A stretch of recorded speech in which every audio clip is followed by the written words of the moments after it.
Il y a quelques années, Pierre Palmade s'était confié dans les colonnes du Monde sur la mort de son père, et avait par la même occasion révélé une décision prise par sa mère, qu'il a eu du mal à accepter. Pour Pierre Palmade, la vie ne sera plus jamais la même. Pour les victimes de la collision dont il s'est rendu coupable également. Le 10 février, l'humoriste, sous l'emprise de stupéfiants, provoquait un accident de la route qui a entraîné le décès du bébé que portait une femme enceinte de 27 ans, mais également des séquelles graves pour un petit garçon de 6 ans et un homme de 38 ans.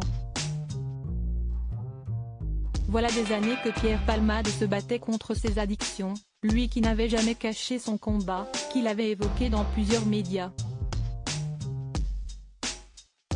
Avec l'alcool et la drogue, j'ai eu la liberté d'être homo, je ne me jugeais plus, m'éclatais. Humoriste bien propre sur lui la journée, la nuit je courais les boîtes gays sans me rendre compte que je devenais dépendant à la cocaïne. J'ai cru que c'était un médicament, alors que c'était un poison. Je veux en parler comme d'une maladie, pas d'une désinvolture. Quand on est dépendant à la cocaïne, on est piégé, comme avec l'alcool ou le sexe. J'étais dépendant aux trois, ça a gâché ma vie privée, avait-il confié en 2019, dans les colonnes du Parisien. Le père de Pierre Palmade est décédé dans un accident de voiture, une vie privée définitivement gâchée depuis cette terrible soirée du 10 février, pour un Pierre Palmade qui a longtemps combattu d'autres démons que ses dépendances, notamment la disparition de son père. Alors que le comédien n'avait que 8 ans, son père, un médecin obstétricien et chef de clinique, décédait brutalement dans un accident de voiture.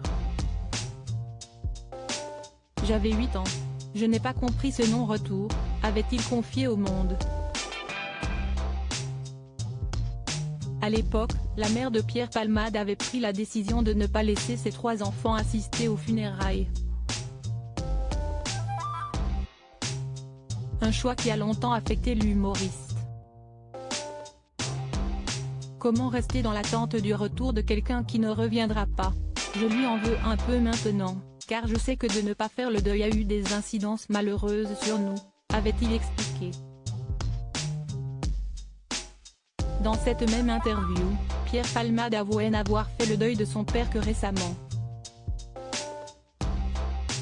Il n'y a que depuis 5 ans que je ne l'attends plus, que j'ai réalisé sa mort, avait-il ajouté. Des propos qui résonnent aujourd'hui d'une terrible manière.